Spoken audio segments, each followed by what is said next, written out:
Hello gang, spoiler alert, do not keep watching if you want to see the endgame of Dwarf Fortress for yourself. Fair warning. Okay, so right there, we've discovered an eerie cavern. The air above the dark stone floor is alive with vortices of purple, light, and dark, boiling clouds, seemingly bottomless glowing pits near the surface. What have we done? This is a message that you will find when you dig deep enough, and specifically when you have discovered hell, when you have discovered the underworld beneath Dwarf Fortress. And for the sake of spoilers, the community will often refer to hell as the circus. The endgame features a circus, and it's a lot of fun. Why is it a lot of fun? Because losing is fun in Dwarf Fortress. Let me repeat that. In Dwarf Fortress, all players know losing is fun. So where's the place with the most fun? The circus. What we're looking at is an adamantine tube that goes deep below the earth. And my dwarves are digging all around it. They're working their way down around this tube because you can't, at least I haven't found a way to easily repurpose these adamantine veins so that they're useful as staircases. So I've been digging all around them. And we actually run into a few problems when we get this deep. You're going to see later a sea of magma. And you're also going to see a lot of molten rock flows and, what is it called? Semi-molten rock, which are basically undiggable walls and floors respectively, where everything is lava, everything is so much lava, or magma because it's under the surface, that we can't even dig the way we want to dig, but we're working on it. And so what we're doing is digging down all around this adamantine thing. Here's one trick that's really useful. So if you're not sure if your dwarves have a path back up to the surface, a lot of times you'll dig a weird tunnel and then they'll be trapped down there. You have to figure out a way to either save them from above or have them save themselves from below. And a really useful way to tell if the level you're on has access to the surface is to just place a chair, or place a bed, or place a table. And it'll say that the item has no access from, your upper stockpiles, if indeed you are have gotten your dwarves trapped, and then you have to troubleshoot. But as long as you can place a bed or chair, then dwarves can come and go freely, and you haven't trapped yourself too deep down. And this has really been a digging puzzle. You can see that square in the middle is the adamantine vein that goes straight down. Oh, one thing I definitely want to mention. So when you there are two notifications. When you discover hell yourself, you get that eerie portal message that I showed. One that I wasn't able to capture earlier is when you hear horrifying screams, that is when the demons in hell actually know that you're there, and what they will do is a siege, a raid of 100 of them or more will come screaming, flying up this adamantine tube to basically wipe your base. And I dealt with that. Once you deal with, it's called the clown car, if I didn't already say that. So when you first discover the circus, you are greeted by the clown car, and what that is a high pressure hose of 100 demonic enemies. And I'm sorry I didn't get footage of that. It is pretty cool. There's like slug lords and snow wraiths and all kinds of crazy fantasy monsters. We're actually looking at hell now, and what I've done is I've actually cheated in an adamantine pillar all the way down so that my dwarves can eventually colonize it. And this floor is tough. You can see all that red is molten rock that I've failed to dig through. So I'm just trying to find a way down. I'm almost down to hell. I have cleared the clown car. That's another DF hack you might want to learn. If you're ever overwhelmed and you just have to save your fortress, the exterminate tool in DF hack will let you just clear mobs. For example, a clown car of 100 demons before you're ready for it. And there's a lot of different ways to deal with it, both legitimate and in cheating. My video's running out. I hope I got that spoiler warning at the beginning in fast enough. I know that the devs specifically call this the circus and the clown car and everything because they want people to experience this for themselves. Loving Dwarf Fortress. I will let you know once I have some nice little rooms and offices down in hell proper. Thank you for joining me. I will catch you in the next one. Bye-bye.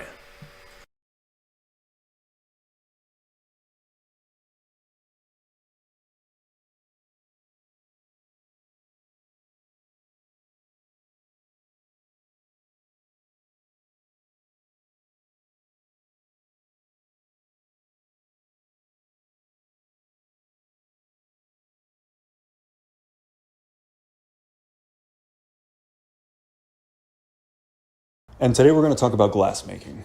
In Dwarf Fortress, there are three types of glass. There is crystal glass, there is clear glass, and there is green glass.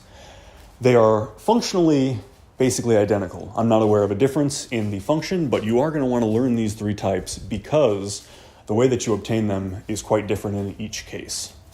Crystal glass is actually just cut or polished, I suppose, from raw crystal, rock crystal that you find while mining. That's the easiest one, but you can't really count on that. Rock crystal is relatively rare. So if you want to have a glass industry, you can't just polish the crystal that you find.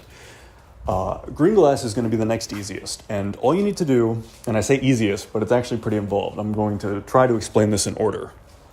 So green glass, you need a stockpile of empty leather. It doesn't have to be leather, empty bags. I found that the most reliable way to mass produce bags is to, just as part of my butchering to make leather bags, but it can be any material bag, but empty. That stockpile should be connected to a glass furnace. And from there, you're going to assign collect sand. And it's important, this is one of the first mistakes I made. So dwarves will not just collect sand the same way that they will gather plants.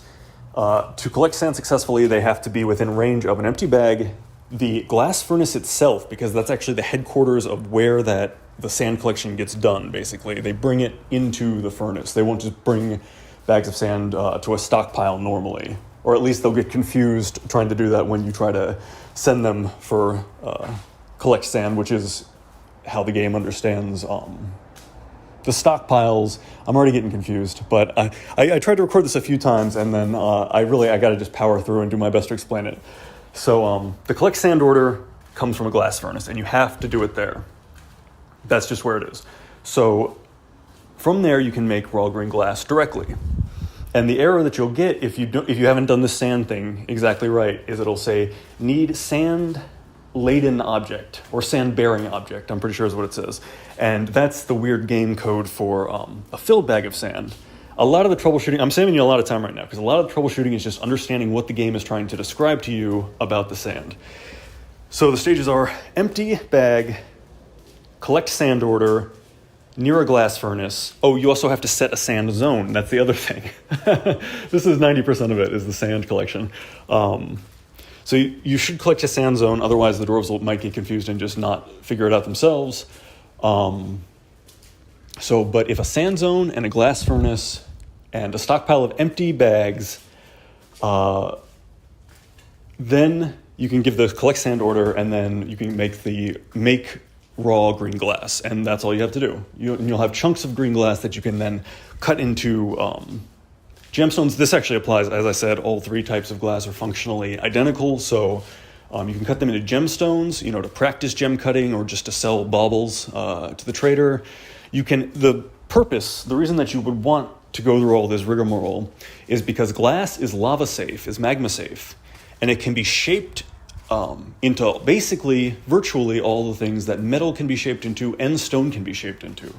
So a lot of times it's like a rarer object, substance, but a lot of times it'll be exactly what you need. So for a classic example is for pump screws. If you're trying to pump magma out of a magma lake or something like that, if you're trying to pump consistently magma out, you need fire-safe blocks, you need fire-safe giant corkscrew, and you need fire-safe, I'm forgetting the last thing, but all of these can be made out of glass, and they should be, because if you make a screw pump out of wood, out of meltable rock, out of a lot of things, out of metal that would melt, it'll melt, and it won't function. So the other thing is that it's really versatile. You can make tables, drinkware, basically anything out of it that you could make normally out of metal or stone. But it'll have special effects. It'll be worth a little more in a lot of cases, depending on what you're comparing it to. But it'll give dwarves happy thoughts because it'll have a lot of things that dwarves tend to maybe get a happy thought about, like if it's shiny or it's slick or it has a deep color or something like that. So it's worth it if you can to get glass industry going, even just for the economy, because it's a really good product in general. But where was I on? Okay, so green glass, that's all you have to do, is just sand zone, near glass furnace, near empty bags, collect sand, make raw green glass, and then you can shape it, you can cut it, you can do whatever you want, you can make windows out of it, anything you want. So where was I? Crystal glass, even simpler, because you just found a piece of rock crystal. I think the only order is make crystal glass, and your dwarves will just process the rock crystal. So that's even easier. but you can't rely on it. You're not in control of that. That's the other thing I mentioned in the thumbnail. So sand zones never really run out. So if you have like a magma forge and a source of sand, a magma glass furnace and a source of sand, you can make infinite glass and thereby make infinite nice, whatever, tables, gemstones, anything that you can make out of glass. So it becomes an infinite resource. Even if you play your fortress for 50 years and there's no more metal on the map, you're trading for everything. All the trees are gone. It's just a wasteland. It's like a pit mine, and there's nothing left. You can still make glass all day and sustain yourself that way. But so the last one is clear glass. And I believe it's the most valuable. That might be the only noticeable difference. I forget what the value difference between each is, if indeed there is one. But this is the most complicated one because you're going to do the whole sand thing that I explained about the green glass. You're going to have to do all that. But then you also need pearl ash, which is a fertilizing product and also a glass-making product in real life as well. And to get pearl ash, you need potash, which you make from ash, which you make from an ashery. So now we brought that in. If you want clear glass, you have to make asheries, which require like blocks and buckets, I think, a few other things. And then the order that you give is make ash, and it'll just waste wood, basically. I think it'll just burn wood and retrieve ash. And then from that, from the ashery again, you can make potash, which is just further processing of the ash. And then from that, you can make pearl ash, which is further processing of the potash. And then that can be used as a chemical additive to the green glass process that makes clear glass, as I understand it. I guess my only closing remarks are that this is definitely like a finicky, tricky process, even more than libraries, which I complained about in earlier videos in terms of like troubleshooting, and you really have to kind of do research on what the game even wants and then to kind of carefully recreate that. And then if the game is in the mood, it'll start to do it. Glass is finicky, but definitely it's worth it because you get this cool, you do get cool stuff out of it. And it does make your fortress look fancy. All right, I guess that's all I got for today, guys. If you made it this far, please remember to like and subscribe.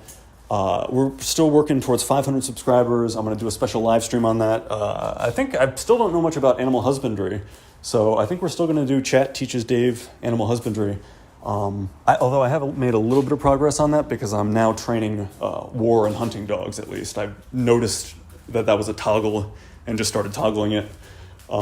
So that's progress. But I'll catch you guys in the next one. Good luck. Let me know if I missed anything about glassmaking, because it is an interesting little industry option. All right. Catch everybody later. Hey, everybody. Happy Friday. We're going to do a quick video that I hope is going to help some new players and, everybody. We're going to talk about how to do priority orders, and this is a great example. So what we're looking at here is a passage that is going to flood and become useless if we cannot dig it out fast enough. So anytime you have a fortress, you're going to have work orders. You're going to have all these different things, conflicting instructions for things that you want done. So it's a complicated language to explain how the dwarf should prioritize things. But here, we're going to break it down. I have 4.5 bullet points for you. So first one, job paint priorities. Anything that you can paint on the map as a job, like mining, chopping wood, smoothing stone, gathering plants, you can set, if you look down at the bottom in that toolbar, you can set it as a priority between 1 and 4, and the automatic setting is 4, but you can set it to 1. That means I want this done as a priority. If you're like me, you'll end up setting everything to 1, which kind of defeats the point. But so that's my first tip for any mining, chopping, plant gathering, smoothing stone, anything you see at the bottom there. You can set it between 1 and 4, and so you can actually give the dwarves a sense of what needs to go first. In this case, you see I'm mining priority 1 because this is filling with water and we have to fix it. All right, second item: enabling and disabling labor types. So when you go to labor, you'll see mining, chopping wood again, fishing, gathering plants, smoothing stone, hauling, cleaning things. All of these can be turned off or turned on or turned partially on and assigned to certain dwarves. So a lot of times what I'll do if like I need something, I say, no, like we need to focus on mining. You can assign every dwarf to mining and then turn off their ability to do other labor. And you can even, you'll see when you go in that menu that there's like a green unlocked lock or a red locked lock. And that means like, can the dwarf help out on everyone does these instructions? So like I said, like say mining, for example, you can't set mining to everyone does this. It's a special one. So let's use plant gathering instead. So everyone is set to plant gathering, but you can lock certain dwarves and say, even though I say everyone, this one, because he's not officially assigned to that, he should focus. And that's good for like managers, for like brokers, doctors, officials who, when you ask the whole fortress for something, there's only one dwarf who can take care of it. You usually don't want to just task them to like do random things because then they'll get distracted. They'll start cleaning something or they'll start doing something else. Let's see, what else do I have? So hot swapping work orders. I remember what that means. So these are my notes from earlier. So work orders are a great way to see how your fortress is proceeding. So you go in, you press O as the hotkey, and then you can have your manager assign work orders like make 30 barrels, make 30 chairs, cut 999 gems, whatever.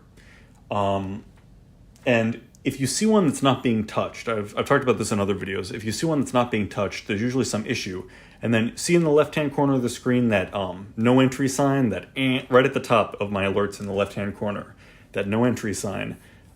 Those are canceled work orders, which means I asked something for my dwarfs to do, and some dwarf said, okay, I'll do that, and then tried it and then failed. If you go into that menu, it'll show you why it failed. And so like this map was like a really crazy heavy aquifer. And so I didn't have any non-economic stone for a while. And so I was trying to make, I think it was like charcoal. No, it was rock mechanisms or something like that. And I didn't have any non-economic stone to use. And so I kept halting. I kept getting that no entry.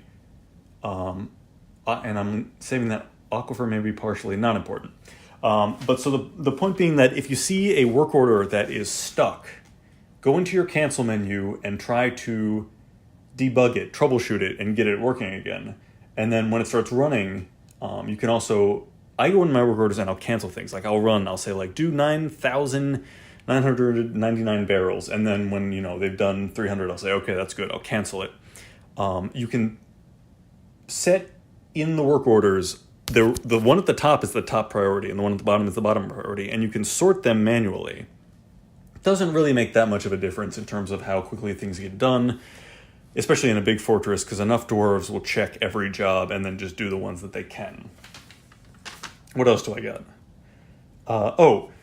So anytime that you're constructing something out of the construction menu, the build menu, like a wall or a floor or a door or a statue, a lot of times if anything weird happens, if water hits a dwarf too hard, if they get scared by something that they see, that job will get interrupted. And then the way the game's engine works is that you said, hey, this thing is flooding. I need to build a wall right now. And the dwarves will set up 90% of the wall, and then one piece of the wall, water's now flowing through. And you're like, why is this not? And it's because it's suspended. So anytime you check on a job, like a place order, like build a chair, build a table, anything like that, and before it is set up, it will either be, construction will be inactive, I think is what they call it, or suspended. And if it's suspended, you need to toggle it back to not suspended. Just like burrows, suspended means permanently on hold until the player instructs it to proceed again. So it's a little annoying. It's kind of like digging through damp or warm rock where you have, as a player, have to insist that the game do something if you're serious about it. But so yeah, if you're trying to build something and it's like a ghost, it's taking forever to be built, check if it's been suspended, and that means that some dwarf had an accident on his way to complete that job and is now waiting for you to confirm that it should try again. I'm actually burning through my points a little bit fast this time. I'm talking too fast, but it's Friday. It's Friday night. I gotta go play more Dwarf Fortress, you guys. I gotta get out of here and play more Dwarf Fortress. All right. So the last thing is, so switches, things like levers.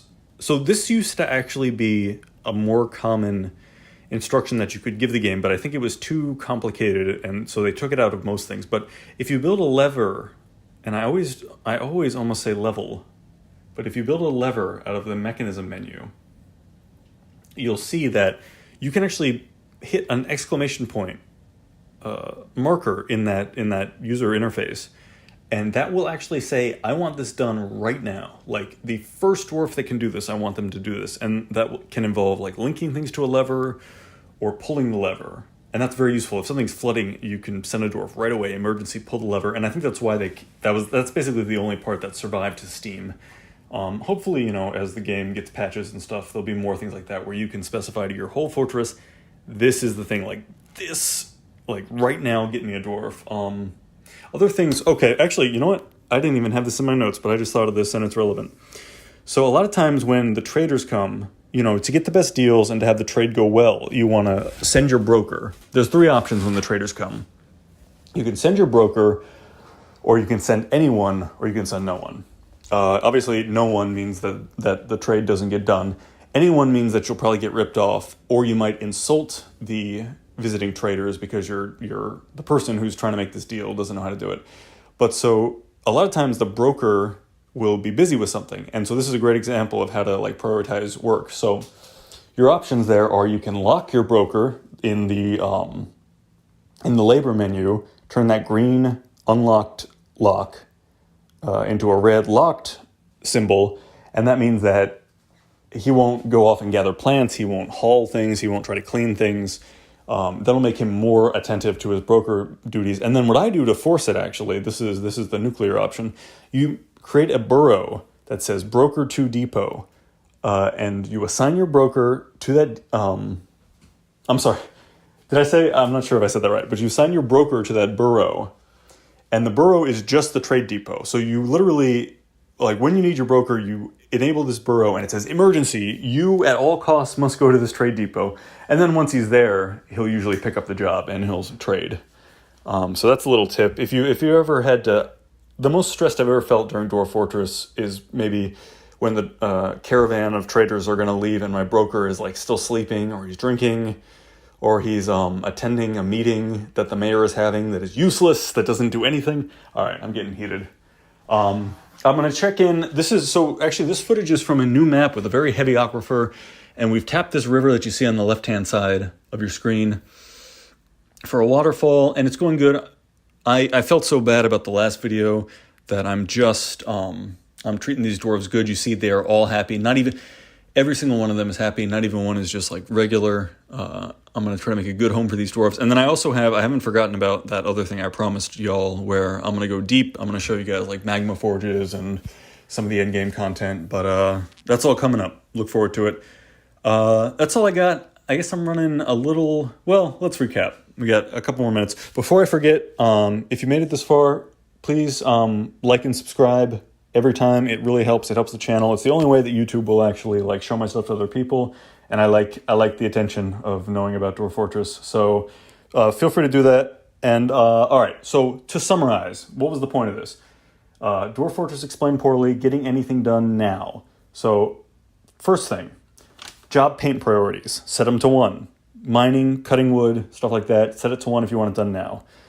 Enable and disable labor types if you want to focus your whole fortress towards something, towards fishing, towards smoothing stone, towards anything. Just disable the other labor types so that they can focus on it. Mining, anything like that. Watch your work orders, see which ones are getting stuck. In the manager menu, press O to get in the work orders. See which ones are stuck, see which ones are not that important now. Always be adjusting those. If something is not being built fast enough, make sure to unsuspend construction on that item. Switches have a thing where you can prioritize it as the main thing for any available dwarf to do right away. And what was the last thing? I don't have it in my notes, but it was something I thought of at the last second. Somebody can tell me later, or I'll realize it later. All right, I'm running out of time. Thank you for listening. I'll catch you all soon. Good night.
Man, oh man, I realized I haven't covered the Siege update. Dwarf Fortress version 53.01. This is a huge update, and I just haven't talked about it yet. I don't even know how some of this stuff works. This has the potential to really change important things about how Dwarf Fortress has always worked. Number one, with a bullet, enemies can now, in sieges, certain enemies can now dig their own channels into your fortress. And I know what you're thinking. You're like, wow, that seems like it could be really dangerous for a fortress. It is. Not only that, the AI has been improved for siege units. So they will specifically map hotspots of where they're getting killed and start to avoid that, including digging around. So if you have a nice fortress with, say, like, you have one nice bottleneck, so many traps, sieges just like deal with themselves. Siegers are now going to lose a few guys in all that hard work you did, you know, the one impenetrable entrance. They're going to see all that hard work you did. They're going to lose a few guys to it, and then they're just going to dig around it. And I haven't really experienced this yet. I set up a new map. You'll see the footage here.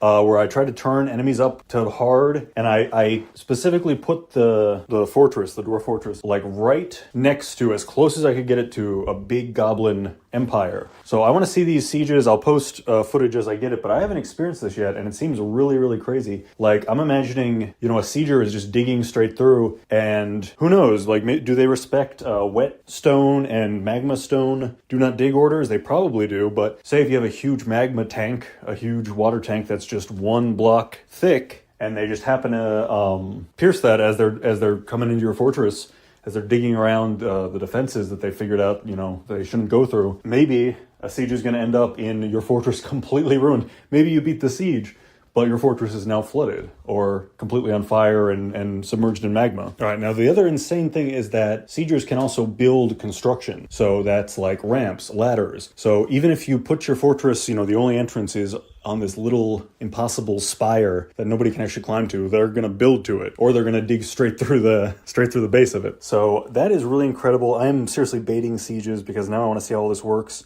I caught a interview between Blind and Tarn Adams, I believe it was, one of the creators of Dwarf Fortress, and they were talking about some of the other new stuff, which was like these bolt throwers, which apparently they go too fast. I got to build one. I'll do a tutorial on how to build a bolt thrower as soon as I figure out how to build them and test them myself. But they are apparently like little like machine guns as a siege defense right now. They might get slowed down, but in that interview they were talking about how it was actually pretty realistic to how fast the game runs. You know, like a season is over in, you know, like 20 minutes. So maybe it makes sense as like a medieval bolt thrower because it looks like a machine gun to you, but maybe it is appropriate.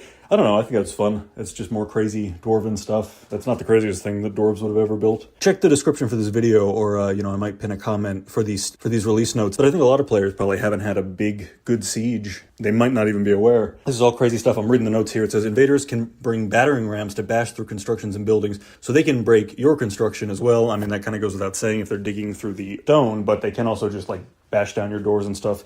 In my last video, I was talking about how demons can break down doors again in the latest Steam version. But apparently, something in this interview, maybe I should link that too. I'll make a note to myself. But so this interview about the Siege update that you can find on Blind's channel here on YouTube.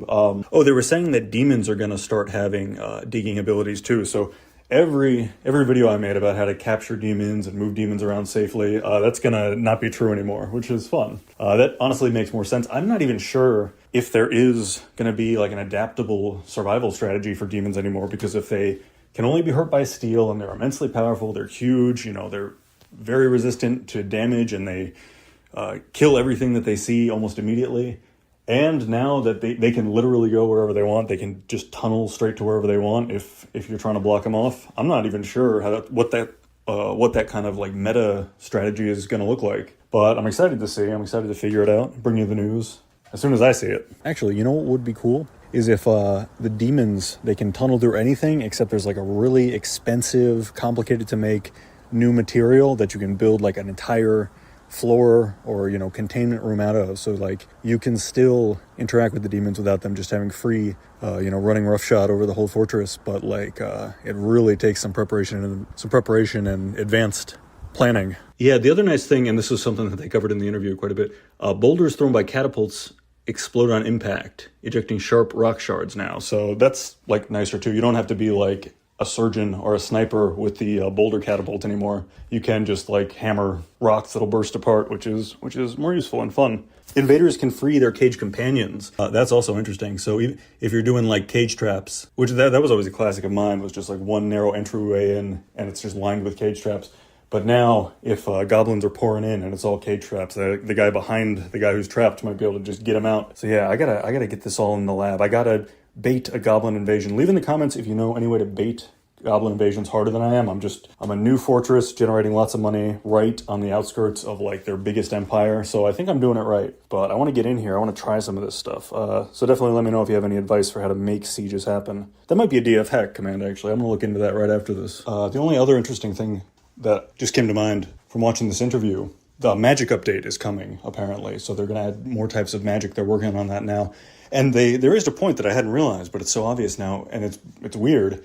In the Dwarf Fortress universe, it seems like the only kind of actual functional magic is necromancy. There's just necromancy, so it's a pretty, I guess, appropriately grimdark world. But so yeah, people are tentative, people are kind of nervous, but also excited for the magic update, because everything this dev team does turns out pretty fun at the end of the day. So people are nervous about, having all kinds of casters and things. And I think, they mentioned in the interview that like the idea is that if it causes too much chaos, you can like build magic items that like mute certain kinds of magic. So you can make your fortress old school by just building a few like magic oppression devices. So that's cool. I think that is going to give us a lot of opportunities for creativity, and that's always a good thing. But yeah, that's all I got. I'm way late to the game. Apparently this happened like 3 months ago, and I just haven't had a siege since then, but very exciting. Really glad to catch up on it, and I will check in with everybody on the next one. This permafrost, I could not get this water slide going. It had frozen solid. But in this, I learned so much about how temperature works in Dwarf Fortress. In this total failure of the second generation of giant concept toilet water slide flushers, where only specific things can come down from the surface and nothing can go back up. We failed again. I failed twice in a row now publicly, but we did learn a lot about temperature this time, and that's the main point of this video. So yeah, I took to the Wikia and I learned a whole new unit of measurements. When you're trading and there's dwarf bucks, you're about to make 7,000 dwarf bucks and you're going to trade for 6,000 dwarf bucks of material. Well, so there are also apparently dwarf degrees, and they have nothing to do with Celsius or Fahrenheit or Kelvin or any measurement known to man, which is very fun. And so I had to learn this myself. So in DF hack, there is a command called probe, and you're going to have to use that with your keyboard cursor if you want to try it. I might have to make a video eventually about how to use your keyboard cursor to instruct DF hack, but you can check the temperature of a block. And so what I found was that the difference between molten lava and completely frozen water is only about 3,000 dwarf degrees. And so let me just lay this out. Dwarf Wikia, the Dwarf Fortress Wikia, has some checkpoints, some kind of like, for reference, if you're from Europe and you don't remember Fahrenheit, or vice versa if you're American and you don't remember Celsius, which by the way is the metric one. I'm American, and even I say that obviously, Celsius is the world's official temperature measurement. But so just for reference, boiling point of water in dwarf degrees, that is 10,180 degrees. Human body temperature, presumably also roughly dwarf temperature, is 10,067 dwarf degrees. Freezing point of water is 10,000 dwarf degrees even. And so this is what I was running into. You're going to see me checking with DF Hack's probe tool. You'll see that the river source that I need to melt is like 99999. It's like 9,999, but it is not quite at the freezing point of water, which is 10,000 even. Meanwhile, magma is only at about 12,000. That's what I was referring to earlier when I said there's only about 3,000 degrees of useful temperature. So yeah, that was pretty surprising, but good to know from now on. The freezing point of pure ethanol, alcohol, dwarven lifeblood, is 9,850 dwarf degrees, and absolute zero is 9,508 dwarf degrees. So now this map, although I wanted to live under the sea, this turned out to be the perfect test for me to learn how Dwarf Fortress temperature works. And I can now, you'll see in this footage, I can now confirm experimentally how a lot of this temperature stuff works. I can confirm, for example, that magma with a warm stone in between it. So magma, it turns out there's actually a lot of importance in specific locations of magma, because magma's behavior is not like you would expect.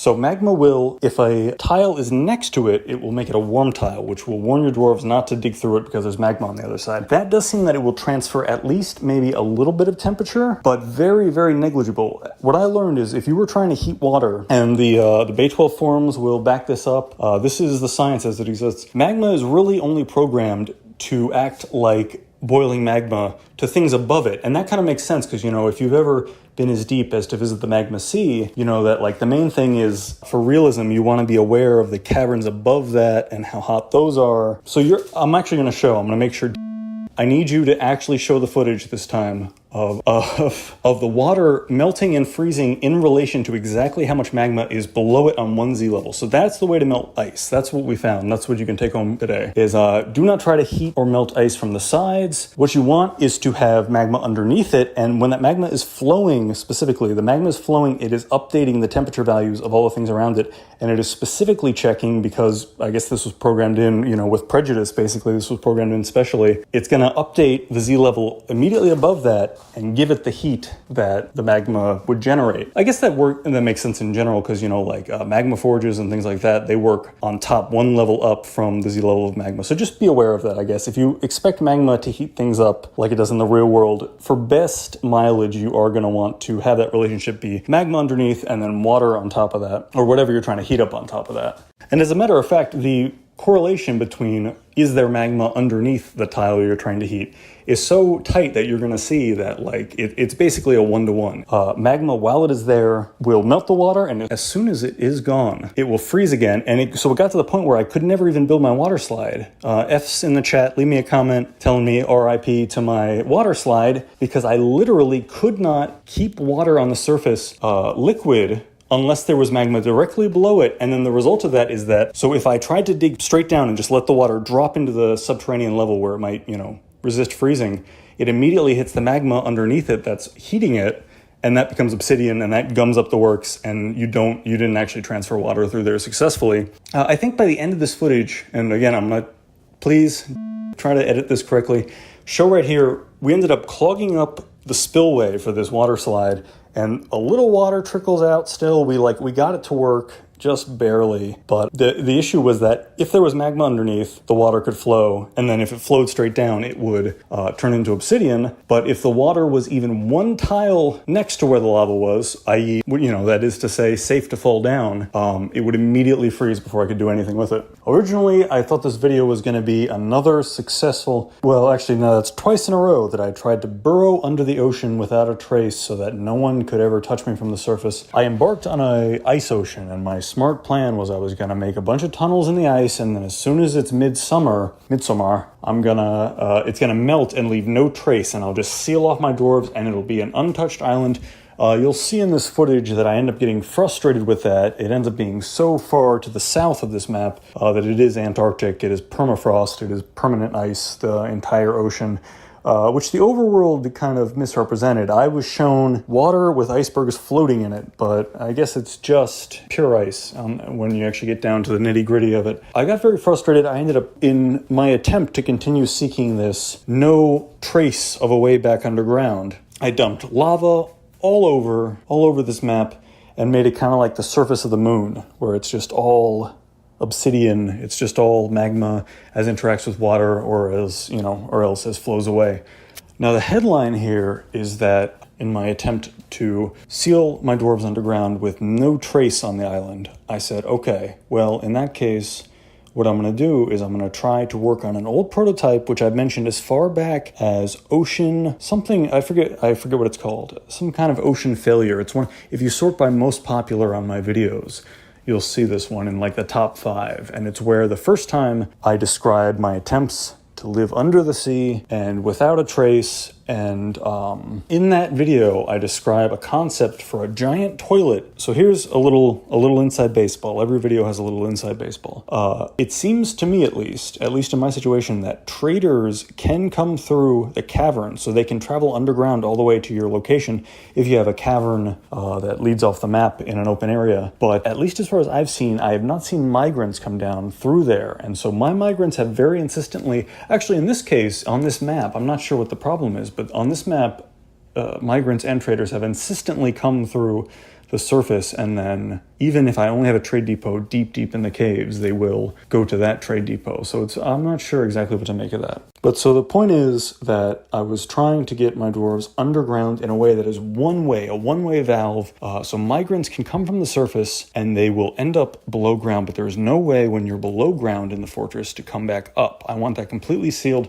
That's been a long-term goal for me, along with, catching an undead whale in a cage, just real stunts that I haven't been able to pull off yet. But so I started working on this giant toilet concept, and it turned it, if you prefer, if it's a little more palatable, this build was more like a water slide, and I swear to God it would have worked. I swear it would have worked. Except that I had embarked in this permafrost, and then here's a little bit of fun, or, mathematically accurate if you prefer.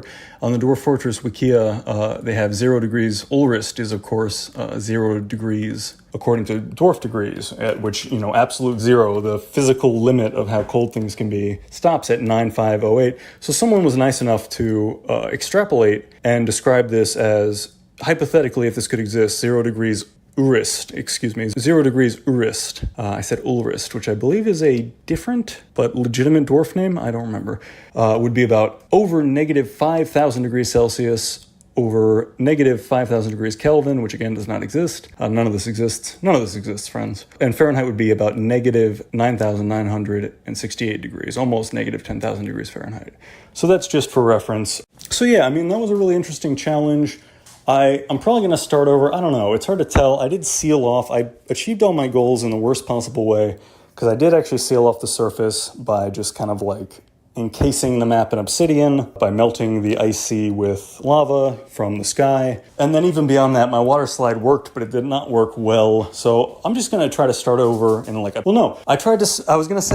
try to start over in a tropical environment. But the first time that I tried to live under the sea was in a tropical environment. And that also, I got wiped out, and it turned out to be more challenging. So this time, the third time is the charm. Temperate environment, water slide, giant toilet, hashtag Dwarf Fortress. All right, thank you for joining me. If you made it this far, don't forget to like and subscribe. It really does help the channel. It helps me carve out time for these videos.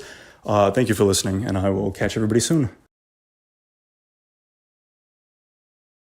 Alright guys, we got to talk about the Dwarf Fortress Magic Update. This is a major update that does not yet exist, but it is on the horizon. It is started to be implemented within Adventure Mode. So we're going to talk about that. We're going to talk about magic as it exists already in Dwarf Fortress, historical Dwarf Fortress magic. We're going to talk about what has been promised as upcoming in terms of how that's going to evolve and grow. And we're also going to talk about the specifics, the mechanics of how it's being implemented, how it exists in the latest versions as kind of a work in progress. Alright, so a great place to start is the DF Wiki, which describes magic as it generally exists in Dwarf Fortress, and it alludes to what's coming next. So we'll start there, and then we're going to look at the patch notes. The Dwarf Fortress development blog, last update from December 18th, 2025. So reading from the wiki, magic currently exists in limited form in Dwarf Fortress. With modding, it is also one of the many ways that interactions can be manifested. There seems to be some code present that has to do with magic, but there is nothing that uses the code or activates it. For example, the magical creature token tag is recognized as a valid token. That is to say, the game does not give an error when it is found. Now, this is what alludes to what's coming next. A fully working and procedurally generated magic system is currently in the works, according to Toady1's development log, with recent changes to Adventure Mode as of version 51, containing parts of the framework for it. Don't worry, we're going to talk more about what that means. In the general canon of Dwarf Fortress, up until this patch, which again is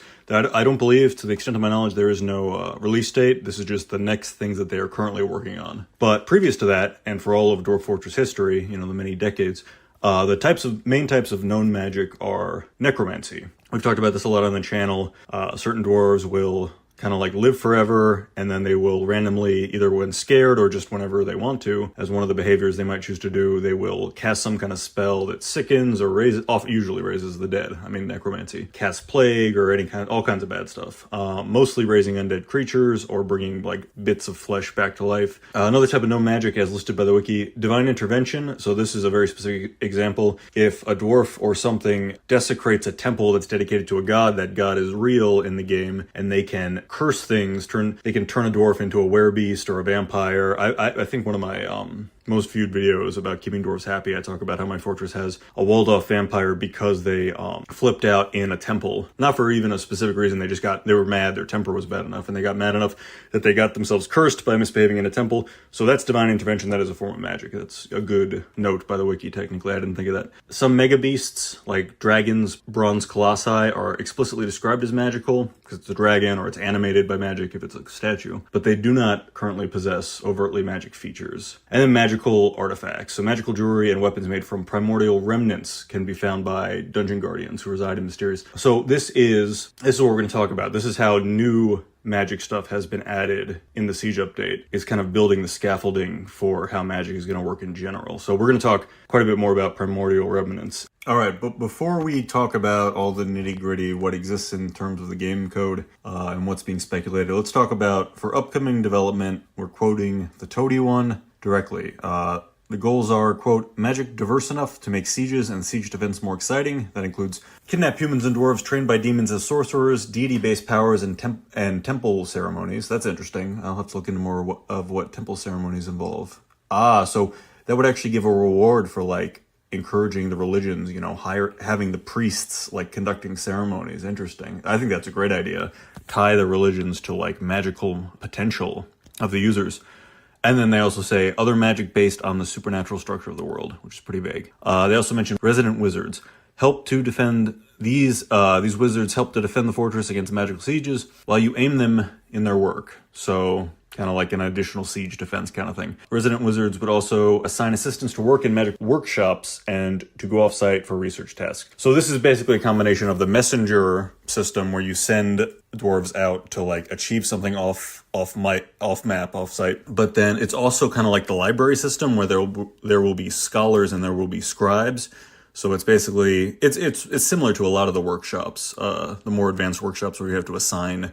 There'll be priests and then dancers, or there'll be like scholars and then scribes. It's going to be like wizards and their assistants. And if you staff that correctly and give them what they need, then you'll have like access to magical things. And then they also mentioned laboratory zones can incorporate lab equipment for alchemy and other magical research. So you can really get like a good, that's going to be great, honestly, because I love to staff a good tavern, staff a good library. If I can get magical potions and stuff and other magical effects purely out of, just kind of staffing a complex work zone. I'll do that for sure. First, we're going to talk about primordial remnants, and then we're going to talk about mysterious dungeons. So mysterious dungeons have been added to adventure mode. There is lore progressing. The Toady one clearly wants to tell us like a story of creation and Genesis. And so that's being built in right now. And all right, we're going to talk about it in order. So in the latest versions, there have been scaffolding of new magic systems, and these have been largely fleshed out by primordial remnants, which can be found in mysterious dungeons. We're going to go in order. First is primordial remnants. Primordial remnants, alternatively known as remnants of creation and mythical remnants, are a type of procedurally generated material that can be found as artifacts. The name and appearance of a remnant is generated based on its associated sphere. Do we have to go into spheres? Possibly. Actually, I think we should. Spheres are going to be important for magic. This is actually pretty important. A sphere or a cosmic principle is an aspect where a being has influence. Deities, forces, angels, demons, megabeasts, semi-megabeasts, forgotten beasts, and titans may be associated with one or more spheres, and civilizations may prefer certain spheres when selecting creatures to worship. There are currently a total of 130 spheres. Wow, so that's going to be actually quite a beautiful procedural magic system if we engage all 130 spheres. Jesus Christ. All right. Ancient artifacts known as primordial remnants are connected to spheres, taking a unique form and granting powers dependent on what sphere they're connected to. If you go to the Wikia, there's a huge chart for spheres of influence and what they're pebble-sized. For the purposes of adventure mode, they are pebble-sized because it specifically says napping is like a type of combat in Dwarf Fortress adventure mode, and it involves picking up pebble-sized rocks and like flinging them or using them. These primordial remnants are like pebble-sized things that your adventurer can pick up, and they have incredible properties based on apparently 130 spheres. That's still blowing my mind. All right, so as an example, just going to give an example. Apparently this is all procedural, and you might have all kinds of crazy things. I already feel like I can't do this justice in one video, so I'll circle back. But mysterious dungeons in adventure mode now have primordial remnants, which are pebble-sized items which can be implemented as super-powered, super-enchanted items. And that also relates to 130 spheres of influence, which affects all of like temple worship, gods. That's so cool that the dev team is gonna tie in like the temple, the worship, the religion system into the magic. That works great because it's so procedural, it's so weird, it's so dark that like that is really perfect for Dwarf Fortress. All right, so list of possible remnants as compiled by the Dwarf Fortress wiki as it stands. Possible spheres are mountains, mineral caverns, and then the effects that this item can have are: it can cast ice bolt, it can suffocate, it can cause dizziness, it can propel, it can blind. Jewels, it can propel. Chaos. Chaos can cause pain, blister, bleeding, nausea, dizziness. Darkness, death, nightmares. Can blind, cause pain, paralysis, blind, suffocate, propel.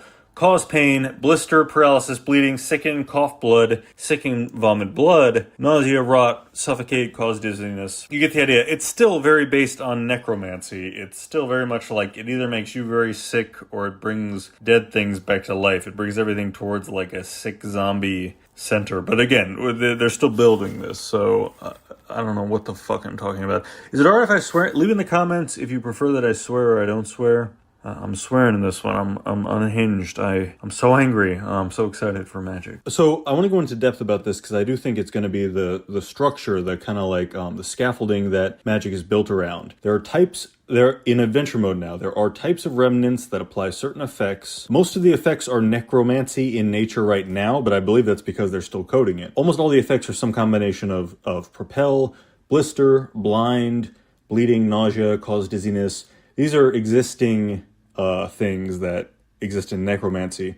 But I believe that the descriptions, and there is also art. If you follow these links, you'll see there's art for these different types of spheres, these different like realms of magical influence. And I think that this is going to get fleshed out. Right now, the effects are all necromancy, but I think that eventually, when we have magic, it's going to be in this style. So what do we have for possibles? So possible spheres is what you want to search on the Wikia. But basically, we're talking magic types now. So what are the magic types that are at least have some structure existing in the game? We have mountains, minerals, caverns. There are in-game descriptions, but are also coding descriptions. And in this case, I think that the coding descriptions are more useful. So the main types of magic that may or may not eventually exist in Dwarf Fortress are stone, crystal, chaos, darkness, dream stuff. That's interesting. Fire, light, lightning, as distinct from light, metal, moonstone, mudstone, ice, leaf, salt, cloud stuff, stardust, sunstone, wood, and obsidian. That's a lot. If we actually get like distinct magic in all of those, that'll be quite a lot. A few caught my eye there. So like salt, I think the lore of Dwarf Fortress is that like the creation myth, in the beginning, the universe was an infinite plane of salt. I think that is lore correct. So salt magic is very interesting. And then just quickly to relate, so those were the code names. So that's like the direct description of what they do. The spheres, as they are currently named, are mountains, minerals, and caves, jewels, chaos, darkness, death, and nightmares, dreams, fire, light, lightning, metals, moon, muck, oceans and water, plants, salt, mist, sky, storms, and wind, stars, sun, trees, and volcanoes. So that now as I'm reading that out loud, I realize that's also kind of like, that is when you set a temple, they'll worship a god of something very similar in that vein, like darkness or the god of chaos or the god of or something like that. It's usually something dark in my case. It's usually like a god of death or something. But so all of these are, and so I think I covered this earlier. Sorry, I'm recording this over a length of time, but magic is going to be tied to the temples. So temples are going to be able to create the wizards and and that's something else that's mentioned on the forum. I'll direct you to the forum. There's a link in the description as well. Toady talks about it being like, there being like artificers. Your wizards will make nice things in addition to like growing in their own magical power. if you set them up right. And it's related to temples, it's related to their religion, which I think is really, really cool. I got mixed up this week. Hopefully this video makes sense. It might make less sense than even usual. If you made it this far, feel free to like, subscribe, leave a comment. We're still trying to grow this channel. Oh, I forgot an important part. So this footage you've been seeing is actually the ending of the siege punishing series. In my last two videos, if you go back in my archive, siege punishing series. And the whole point was, we turn the siege settings all the way up. We get the most like brutal sieges we can as often as we can, and we see how often we can repel them. We ended up repelling them twice. This footage is the third time where they came with like way more soldiers than we even had, like dwarves, including all the children, and they wiped us out. We ended up actually creating like a stopgap. We're hiding. I could keep playing the map. We're hiding below ground now. Let me know in the comments if you want to see more of that. It's become a pretty desperate map. I've officially cranked up the siege settings to the point that it is not realistic to do anything except suffer in front of them. But so this was the siege that broke this fortress. I promised that in an earlier video. I said I'll make sure to show you guys how this map eventually falls. This is how I consider it fallen. It is officially not fun to play, and I do not see a means of recovering it from this siege. And with the current settings, even if I did somehow miraculously recover this siege, you know, even with hacking, if I killed everybody with lava or a kill command, the next siege would be so on the heels of it that I wouldn't even have time to recover all the dead and bury them and deal with all the traumatic ideas. Anyway, so that's that footage. I admit defeat on my daring the game to siege me to death. It did. It sieged me to death. Congratulations. But yeah, that's all. Please feel free to leave a comment, leave a like, subscribe. Still close to getting monetized. Yeah, thank you all for joining me, as always. Until next time. Hello, friends, and we are back with a topic that I think is going to be pretty interesting for a lot of people. So last time we talked, I was trying to build an automatic swim trainer. Don't worry about that because it has evolved into a whole thing, and I realized this can be a really good discussion about mechanics, how to build engines. So long story short, I was trying to build a minecart that would automatically run a circuit using powered rollers such that this aquifer, I already realized as I'm saying this is way too complicated. Let me start simpler. Okay, so last time we had an aquifer, and that's something that generates water from stone kind of automatically and slowly. And so I said, oh, so my dwarves, you know, might need to know how to swim. So as my first mega project, let me build an automatic swim trainer. And that's what you're looking at here. So it's a minecart that the dwarves can sit in minecarts and ride them around on circuits. And that little on the left, the thing that kind of looked like a swimming pool that was emptied out, is, spoiler alert, that's exactly what it is. And sorry, when I took this video, I think I was also showing the start of an outdoor tower. That's what we're looking at now. Which, you know, I'm a little proud of. So the three challenges that I took from last video were dwarven disco ball and big tower and a swim trainer. And they're all going poorly, actually. I'm struggling with each one. But this is me experimenting with how to just build kind of straight up. And, you know, if I've given people the impression that I was, like, really good at all aspects of Dwarf Fortress, I'm not. But this swim trainer actually taught me something that I had been avoiding learning for years. And it is actually very simple. It's like, I should have learned this years ago, but how to build complicated machines. In one of your menus, there's a thing called like mechanisms and fluids. And I would peek in there for like, I would need water pumps every once in a while, or I would need like, what else would I use? Levers are really important. Most players will go in that menu for levers and for like screw pumps. But I was finally like, I'm going to learn how axles and gearboxes work. And spoiler, it's really, really easy. It's just like Lego. And it took a lot of figuring out. So, okay, back to this swim trainer. So here we're back at the swim trainer. Great. And then I think the rest of this footage is all me troubleshooting the swim trainer. And I almost have it working now. So the issue that I realized too late had an easier solution.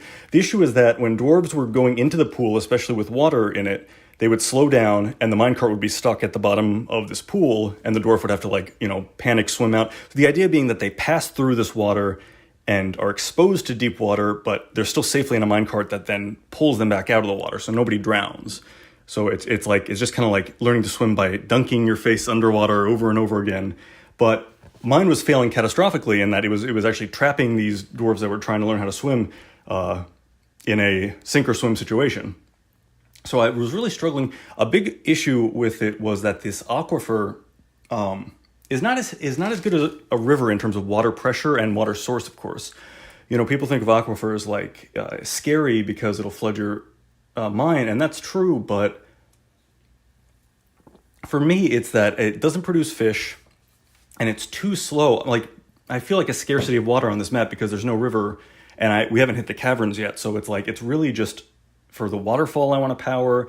For this swim trainer, my idea originally, my bad idea that taught me mechanics was to use rollers. So here's how rollers work. Rollers will take your mine cart, which is already moving under gravity or with a dwarf pushing it, and it'll carry that mine cart along. So my idea was, and I'm laughing looking back now, the things we learned.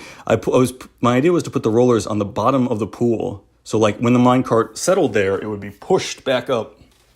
And that proved really hard because I ended up flooding my mechanisms and I lost more water pressure, and water pressure is already really scarce. You can see what we're looking at here is my well for the dwarves, and that feeds into the swimming trainer. And then, I had a save glitch as I did that. And then that feeds actually out to a water wheel, which was supposed to power the rollers. So the idea being, if I had a river, I could have done it, but this aquifer doesn't give me enough water pressure to work with. And it really was a struggle. This footage is all from me just experimenting with different things. I also did not know how water wheels worked. I had to figure this out. And let me be the one and timestamp it. I'm going to write this down. 442 or so is right for the water wheels, because that's what you want to hear. Okay. Water wheels are kind of hard to figure out based on just reading from the wiki, but here's how they work, as best I can describe it. You need 3 squares clear in a row, and the water wheel needs to be hanging in the air above at least level 3 of water on the level underneath that. Now let me try to explain it again, because this is the struggle I had trying to read about this myself, is nobody explains it quite clearly, and there is a way to be very precise about this. So what you want to do is horizontal axles and vertical axles move power Z and Y levels. And after this, I'm gonna explain how axles work. Man, it really is hard to explain. But the water wheel needs to hang via a horizontal axle in the air. So in open air, no floor between it, no anything. Open air above water that is flowing past consistently, such that the 3 squares on the Z level underneath the water wheel. So you place the water wheel, now go down 1 Z level. That needs to be showing like consistent water flowing in one direction past it. And I think like maybe it only starts when it's like consistently like at 3 or 4 or something like that. I don't think 1 will trigger it. Okay, maybe, I hope that made sense. I'm like getting frustrated trying to describe it, but it's actually not that hard. And once you play with it like I did, you'll see what it means. It's just, you place the water wheel in a channel. That's another way to say it. That's another way that people were trying to describe it. So, a channel goes down 1 Z level. So the water wheel goes in the pocket of the upper Z level, and then the water needs to be flowing directly underneath it with nothing between them. And that'll power a water wheel. And then from there, okay, now let me explain. Let me get a sip here. Sorry, I gotta calm down. And it was just as fun to figure out. And then I'm going to describe mine stops too, because that's also something I had to learn. Okay, so the X axles can be built and extended. You just need mechanisms and wood, I think, or maybe just wood. But you build it from the mechanisms menu, the mechanics and fluids, and you can make an X-axis line as far as you want, and it's like a power line. Imagine it like it's just conducting power. If you have trouble visualizing how like an axle actually works, it's a lot about like rotational motion. All you need to know is that it's like Legos, where you have to do orthogonal connections, and there are things called gearboxes. You can move power from windmills, from water mills. You can move it anywhere you want on the map. All you have to do is build or building train tracks, if that's more helpful. Like, when you were a kid and you had the puzzle pieces that would fit together like train tracks. You're just doing a point from point A to point B through X, Y, and Z space. And you can do that with just vertical axles, horizontal axles, and gearboxes. And the trick with vertical axles that I had trouble figuring out, this is me troubleshooting again, and then realizing this eventually, Oh man, I can't believe I almost got it working. This really was a mega project. This drew me in. This is why it's good to do mega projects, because it'll force you to learn things and realize things about the game. But so where was I? So okay, so let me use what we're looking at as an example. And it might be confusing when you're looking now because I moved these axles a lot as I tested them. But what we end up having is from the swimming pool and from the aquifer, both have drain sites that drain through a water wheel, which after I get it operational, then moves up through a few Z levels via, again, so gearboxes can be connectors between Z levels or between X and Y. So you're going to have like a power source right there. You can see out of the water wheel, there's one straight line. It goes to a gearbox and then up to a gearbox and then down to a gearbox. And then at each of those gearboxes, I could also put a vertical one.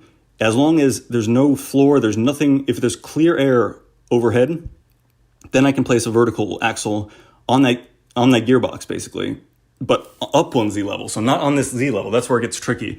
So above this gearbox, up one elevation level, that's where you place the vertical rod basically in mid-air, in an open air square, and then it will work. And that's what I was having trouble with. But so I end up doing that. I end up using the axles and gearboxes like you can see right there. And I do end up connecting it and getting the water wheel to just barely power it. And you'll see proof of concept by the end of this video, which is actually 20 minutes long. I might have to record this one in pieces, the commentary. But where was I? Oh, so we do end up powering the rollers. Hallelujah, like we did it. It was this huge Herculean effort. And then I was just, what inspired me to actually start recording this video is I realized all this time, I didn't have to learn any of this mechanic stuff at all. I could have just done like a roller coaster design. I could have gone up more Z levels, have the dwarves push the minecarts physically up themselves to build that potential energy, and then ride in the minecart, roll down, and just do like a splash zone, like a water park swimming pool at the end. And then, the dwarves could physically carry these minecarts back and reset them. I got so fixated on making it an automatic, just like a cyclotron that dwarves would just constantly be training swimming, that I actually almost achieved it, and I'm pretty sure I can do it. The main thing is going to be water pressure. The aquifer here does not support the kind of water pressure I need, and the fact that I had to mess with these mechanisms a lot means that there's a lot of like dead-end tunnels and little inefficient ways that I've now carved the waterways.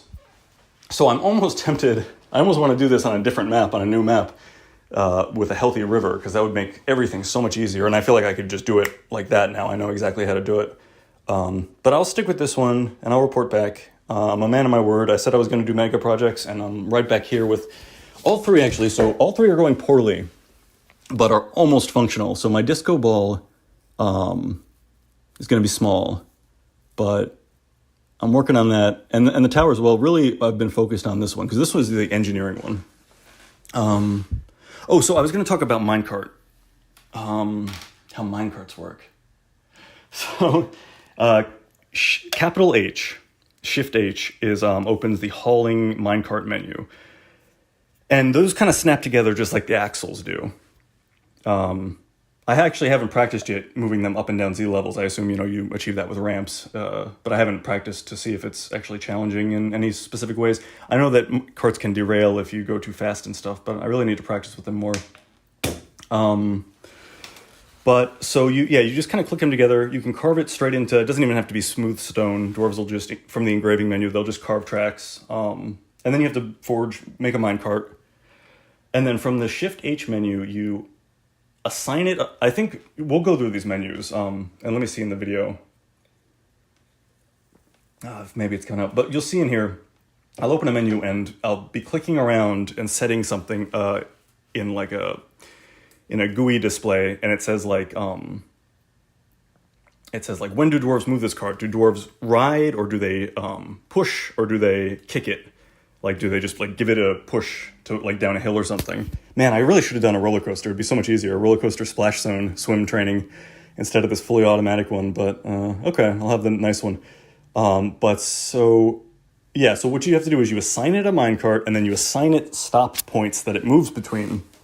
And then in those stop points, you set whether it waits for cargo, how much cargo, whether it is associated with stockpiles. I haven't even looked into that yet. I'm really just trying to use them as vehicles right now. But you set all that, and then so if you want to set up a swim trainer like this, what you end up doing is, and you won't find this on the wiki for the, that's kind of the fun of these stupid dwarf trick. Excuse me, I'm sorry, I'm drinking soda water. These stupid dwarf trick mega projects is that it kind of, you learn about it from the wiki and then you have to Google stuff to figure it out, and then you learn about the game. So I definitely recommend these. But so one of the things I learned, and I'll tell you for free, is that, did I get so far that I forgot it? Minecarts. Oh, okay, so if you want to just use them like vehicles for the swim trainer, the way you do that is you set, as far as I can figure out, you set a stop point, you know, at the end of the circuit, start point, like kind of midway through to encourage them to go through the whole circuit. And then you have to go in and say, dwarves will move this cart at 0% full. And then remember to click there's a little image that will either show them riding, kicking, or pushing. And you set that so you can click it in so it says riding, and basically don't worry about actually moving something useful, you know, like from a stockpile or something. And then any dwarves with hauling, as soon as they see that cart, they'll just hop in and ride it. So I think you'll see in this video at certain points, I'll test it, and the dwarves will, as soon as I enable it, the closest dwarf will like just hop in the minecart and ride it around the track, and it's going fine but it always gets stuck at the bottom of that pool. And I could have just made it a splash zone roller coaster. So just after that seltzer break, I'm back. All right. So one thing I do want to mention is in the top, we might be out of sync at this point, especially as I click around, but just north of that whole monstrosity, the swimming pool and the water wheel there, you can see a farm. And by the end of this video, you'll see it populate and depopulate with people planting and then just collecting, you know, a good harvest. And that's one of the nice things about, one of the things I discovered that's kind of nice about experimenting with an aquifer, for example. This one, I never messed around with like mirthful or evil environments. I tried them, but it really is just like a different flavor of play, and aquifers are the same thing. And it forces you to learn by playing it a little differently. And that is really cool. So like my point there being that the first map I showed everyone was the sand plain, and you could not grow anything on the surface because it was all sand. The grass that was there would just immediately, as soon as someone stepped on it, go away. And even below ground, it was pretty sandy. But this one actually has good earth. And so like that little floodplain, it was just a wasted room in some phase of this development. But because it was so nicely, it had been irrigated basically by this testing, it's a super, super profitable little underground farm now that I just maintain. And I've actually, you know, because this has actually gone through a few drafts, the water... yeah, totally filled that room and then was gone. And then now it doesn't even flood over it again, because that will eventually destroy your farm if, you know, it gets flooded. It'll tolerate like a little bit of sprinkle, like from a waterfall or something, but eventually the game will call it and be like, okay, no, this is no longer a field plot because... Sorry, I thought my seltzer break was over. They'll say this is no longer a field plot and, you know, just destroy it for you. But this one now, so that doesn't happen in this case. And so my point being that I kind of learned like rooms as they became flooded or dry, as I interacted with these aquifers, there became a lot of like intertidal almost like zones, like this water was flowing in and out, and that was making for useful rooms. So I don't know, this game is really beautiful. There's a lot of like artistic stuff like that. And you'll see in comments and stuff, like people will say something that nobody else ever thought of or, you know, noticed. It's just the depth of this. Oh, if I haven't coined this is important because I've been describing it to friends like this for a while. It is like Dwarf Fortress is a fantasy generation engine, and it is the best fantasy generation engine on the market. And playing it, Steam made it more like a game. You know, it is a game, but Steam made it more obviously game-like to the average person. But I've always kind of felt like this is a infinite fantasy world generation engine, and it's a masterwork of that. But like we as the players are kind of learning a programming language. Like we're kind of creating our own games in this engine. That's almost what it feels like sometimes. And more so even before, you know, the Steam update made everything more obviously like, you know, like a video game. I don't know. I've always felt that way, you know, the devs and the there's a team of like people who are fans who fell in love with this game and now they help code it. I don't know. It's a beautiful thing. Now I'm just waxing philosophical. So I'll let you go. Thank you guys for joining me. I hope some of that was helpful. We covered a lot. We covered a lot in this 20 minutes. So leave questions. Don't forget to like and subscribe. But yeah, leave it in the comments if there's anything that I explained and I touched on and you were like, oh, that was almost helpful for me to understand something, but you would like more explanation. I'd be happy to do that, and I'm always looking for ideas for new videos. So yep, I'll catch everybody next time.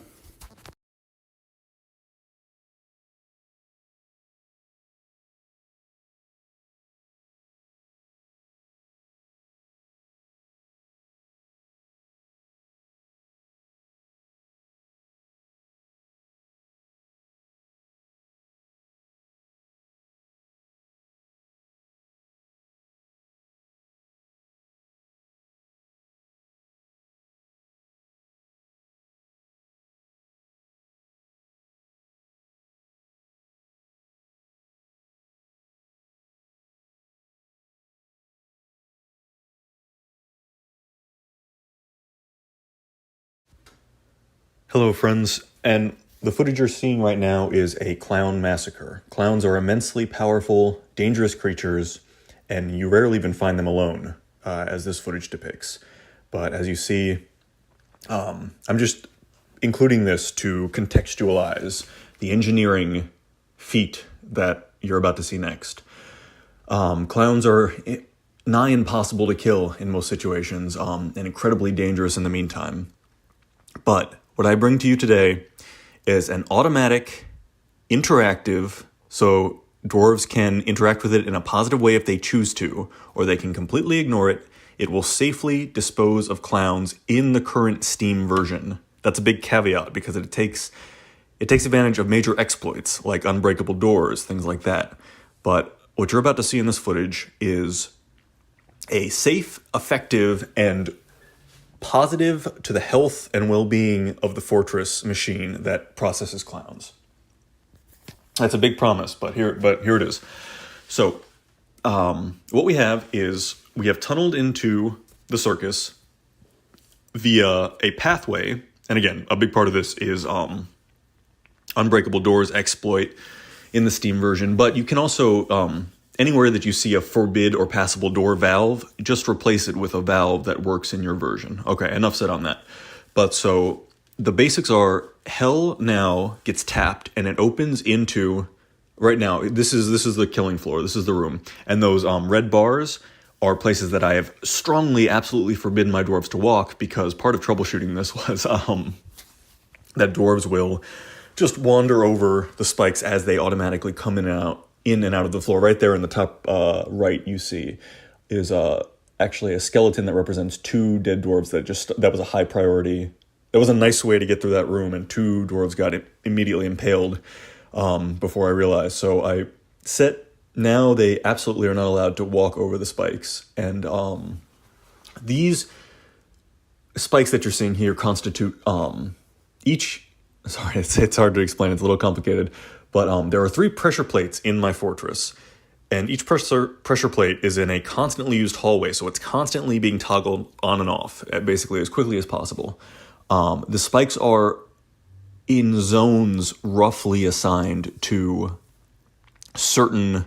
one of those 3 pressure plates. So these spikes are moving completely automatically, just as business in the fort gets done. The spikes are randomly rising up and down, and the spikes are all made out of either steel or adamantine. These are the only 2 metals that are hard enough to not be crushed apart when a supermassive creature like a clown walks over it. Basically, it's like an immovable object versus whatever unstoppable force, where when the spike tries to strike through and pierce the demon's skin will just break the mechanism, unless it's steel or adamantine. So, but we've got that set up. Oh, and we've already jumped ahead. So right there is a dead. Our first clown that we tested on. So remember that it's actually the same Quetzal monster, the same one that was killing half my fortress, just a slaughter in the hallway. Has been stabbed. You can see the trail of goo. It got poked. It got booped. and then it bled out. So now what we're also doing, here's what makes it interactive as well, is that we actually have a two-tiered shooting gallery, which is nested away from the rest of the fortress. And this is really important. So it's nested away from the rest of the fortress such that any random dwarf walking past will never see it, because dwarves get very traumatized. These clowns, these demons, are incredibly frightening, horrifying creatures. So if they see one, they will get traumatized, and they will also like drop whatever they're doing. If they're carrying something, they'll drop it in fear. And then you'll get in loops where all the dwarves will be too afraid to go back in that room and get a vase or something you need, because there's a monster that they can see that's, a terrifying monster also in that room, and they're all basically in loops where they're refusing to go get it. So make sure that when you build this room, it's facing away from the main traffic of your fortress. Now, beyond that, on the back side, where dwarves have no reason to be, carve out a backside to that room and smooth the walls and make fortifications. That's what I've done. So right here, this is a great example. See, the fortifications are on the back side of this room. So dwarves have no reason to go back there unless there are soldiers that I'm sending back there to train archery, to shoot down from the gallery, from both these levels, basically. So I'm pretty proud of this. It has a few subtle but very important effects that I've learned from testing other rooms like this. So dwarves who aren't soldiers should not see any of this. It'll horrify them, and it'll mess up the flow of your fortress. But archers should be able to get in there and have easy line of sight to basically the whole room. And the way you do that, again, is you kind of loop around and have like an armored section that separates the citizenry from this bloodbath, and then the backside is all windows for archers to practice on, such that they have sight down into, and the demons can't hide anywhere, basically. And so that's exactly what we're doing. As much as I want to train archery or train, combat readiness, like not panicking when in combat, like, familiarity with killing these clowns, these demons. Anytime I want to train that, it's just, I send the soldiers to patrol these fortifications, and they just stand there and they hammer bolts right through until they're great at archery, or Mark's dwarf ship, with crossbows. And and the spikes, even if I forget about them, if I don't want to work on military, then it's just a forgotten room. Then the demons just wander around until they invariably get booped by either adamantine or steel spikes. You'll see by the end of this, I have more spikes installed as well. I'm improving it. Oh, the other thing is that these door exploit valves make it so easy that what I'm actually doing is I'm doing like a head count, like in a club where they say like we're at capacity, where I say like, okay, 1 demon, 2 demons, 3 demons, 4 demons, okay, capacity in the killing room. And then when those 4 are dead, I can actually open up the room, pop it open, collect all my bolts, clean the floor. I'll show the layout of this footage is like me building it and testing it on this first one. And then by the end, you're going to see us like tons of, it's actually really cool footage coming up, because it's like 30 dwarves just, shooting like machine gun bolts down, and the demons are like panicking and hitting spikes as they do. And then we clean it up. We unlock the door, depressurize it, open the airlock, and we can clean it out and collect everything. So a rare engineering success from me. I know those of you who have been with my channel for a while, that it takes a few tries, but I'm pretty pleased with this. It's going good. And I have been just using it to train my dwarves, basically just letting demons in. If there's any knocking at the first airlock that lets them in from the circus, then I let them in, and then I check eventually, and they're all dead. I train my dwarves in the meantime if I want to, and I clean it occasionally. It's pretty tight. So this was kind of like an earlier draft of how I was going to get the shooting gallery set up. And you can see this is not efficient because the dwarves are making like a big elongated M shape over those 2 pillars, that's exactly why I'm digging them out right now. What ends up being most efficient on this level, and then the second level, one level up in the shooting gallery, is just let the dwarves basically patrol. Just the way you see those blue flags, that marks the patrol point. Just have them basically snake just straight back and forth. And then every time they catch eyes with a demon, they will angle their crossbows there and try to shoot. And you can see the fortifications on the far side, on that second level on the far side. And that ends up being actually the best vantage place, most of the dwarves congregate up there and successfully get shots from there. But this is still the early stages. You can see I'm also digging out more surface area for the archers to run along. And once again, this is all kind of pocketed. If you look at the map, there's like one stairway down here, and the only thing down here that any dwarves would want or have access to is the shooting gallery. So that keeps all the, dwarven children, all the animals, all the civilians from being traumatized and stressing about the fact that we now have a killing room full of demons. Right there, there's actually 2 pressure plates on the same hallway there. And that's the hallway that comes off of my mist generator in the first cavern. So it's a very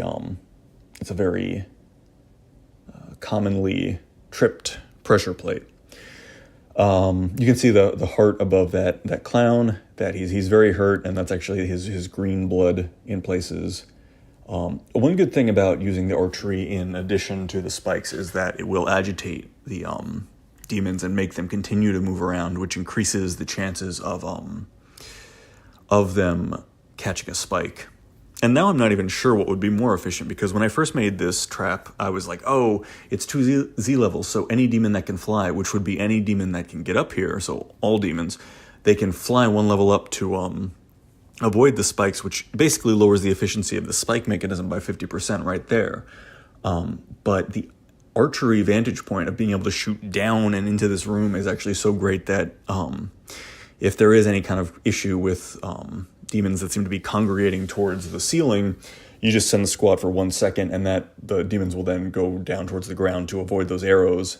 There you go. We cut forward into some bigger demons that are flying up. You can see on the 2nd level, but you see my dwarves on the right side just shooting constantly. So they can come up, but they're only going to increase the accuracy of my military, and they're on the 2nd level. We're also shooting, and the clowns are dancing because they're trying to get out. They're trying to get at my dwarves. They're trying to get away from the arrows that are hitting them. And as they do, they're catching spike damage the whole time. And like I said, if I turn my squads off, the dwarves walk away, they forget about this room, and the demons just occasionally take spike damage randomly. And you can see, actually, I'm using the door exploit. Oh, right there, where my mouse is. You see the demon blipped out of existence and left cinders. So that killed him. He was running from arrows. Yep, and I was circling it with my mouse. He was running from arrows, the spikes came up, dead clown. And that's the way we do it. And like I said, all those forbidden bolts, we'll collect those out every time these demons are dead. And I'll show that actually in these last couple minutes. We'll clear these demons, and then we will just go in there. Yep, I'm saving can open airlock, and we'll clean it out and use it again. And then we open the one on the right side, that forbidden door that lets more demons in from the circus, and you rinse and repeat. And it's pretty good. Now I have... if there's any, I'm going to turn, I think for this map, now that I've conquered basically everything, I'm going to turn enemies back on, and with my wealth and probably the backlog of sieges that I've had turned off since I've been focusing, I think we're going to have probably some cool sieges, and then my expert archer dwarves can just 360 no scope everybody. Here, this is everybody dead, all the clowns dead, and no risk at all to my dwarves. Not a single bit of damage. I mean, eventually I may find a weird demon or something that can shoot back at me through these fortifications, but it has not been an issue. It's been completely safe squad training, and even if we want to forget about the room, it has no negative effect, and the clowns slowly die from the spikes that are just automatically poking at them from the pressure plates. Okay, wait, I'm running out of time. Guys, if you made it this far, I think most people watching have subscribed already. You know how important it is for this channel to grow. Please make sure to remember to like and subscribe if you haven't. It really, really helps. That's the only way that I can keep these on like a one video every day or every other day kind of pacing. I'm going to have to slow down if... So anyway, sorry, that's business talk, but thank you guys for your support. That's all I wanted to say. And yeah, what do you think? Should I start a new map? I'm thinking I'm going to run this one into the ground. I'm going to turn enemies back on, let goblins or whoever, elves, whoever, hammer me. And, this one's in the autumn of its life, for sure. Because we did everything, and it's still going great. So, yeah, I think I'm ready for my next adventure pretty soon. But, yeah, if there's anything else you want to see, we have like over 10K power now. If there's anything else you were curious about before I move on for this map, definitely leave it in the comments. And yeah, thanks for watching. You see, okay, so this is actually after we moved the corpses out. You see the miasma's gone. And yeah, so I'm still kind of having that glitch I talked about in the last video where my hell is kind of unaggressive, and even when new demons spawn, they'll go off that southeast corner mostly, but it's been good.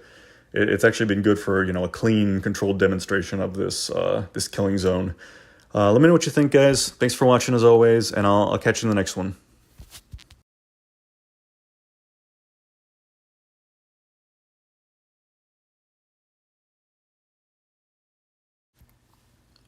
All right, welcome back, everybody.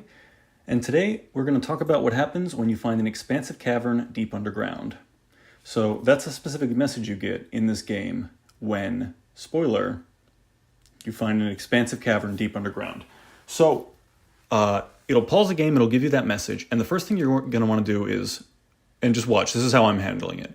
So isolate where the breach was made, and you can see that right there, right where the mouse is on the screen, right there, that's the breach. That's the official where we pop the bubble of this cavern environment.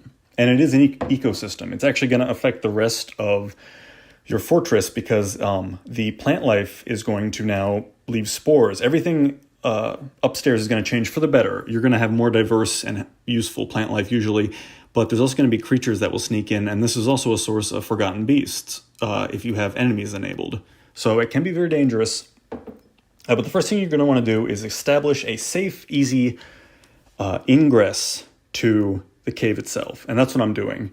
So a lot of times when you pop the bubble, get the announcement for this cavern, you're going to have to find a way to make like a stairway or some, ramps. I'm doing ramps in this case, down into the cavern such that they can colonize the surface. And what you're looking at here is big mushroom trees, which are pretty standard fare. That's basically how the trees in caverns work, is they're giant mushrooms.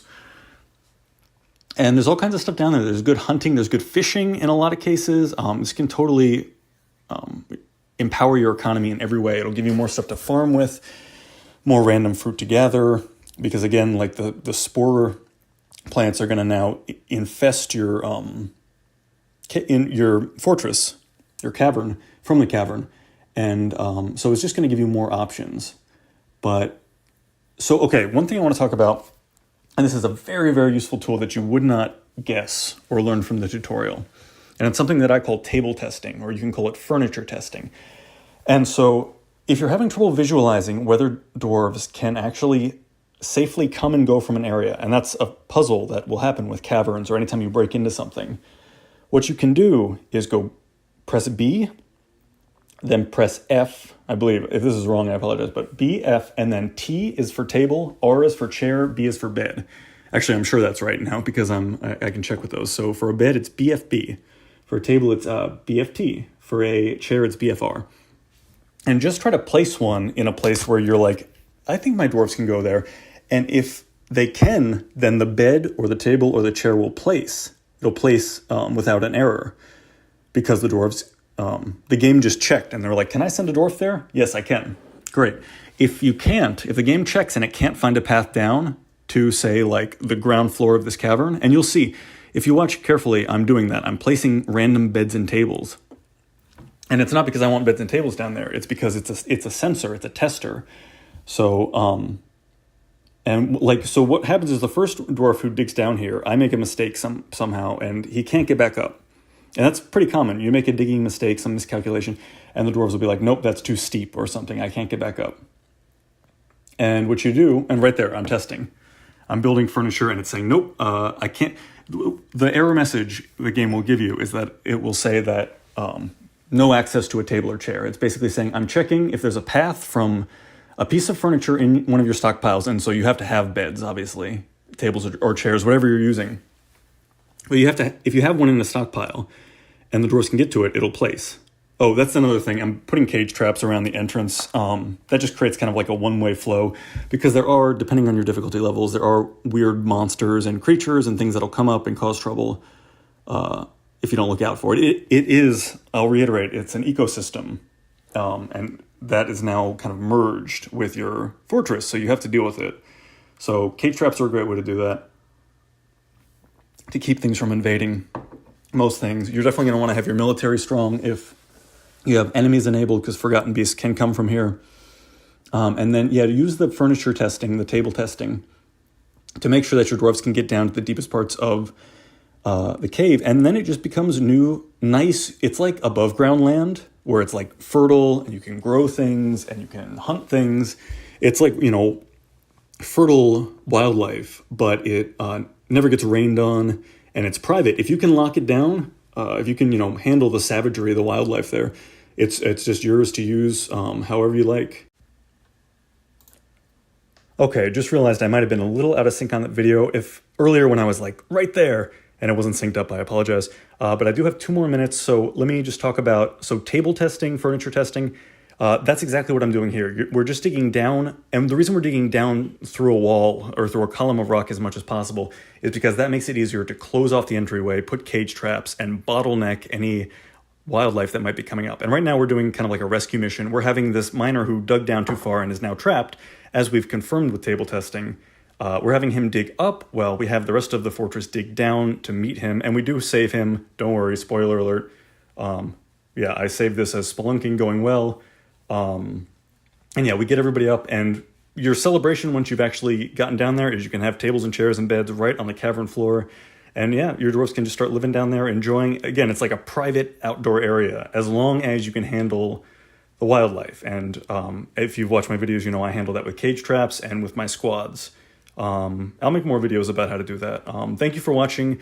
Please keep liking and subscribing. The growth has been really incredible. I've really appreciated it. And yeah, I'll see everybody in the next one.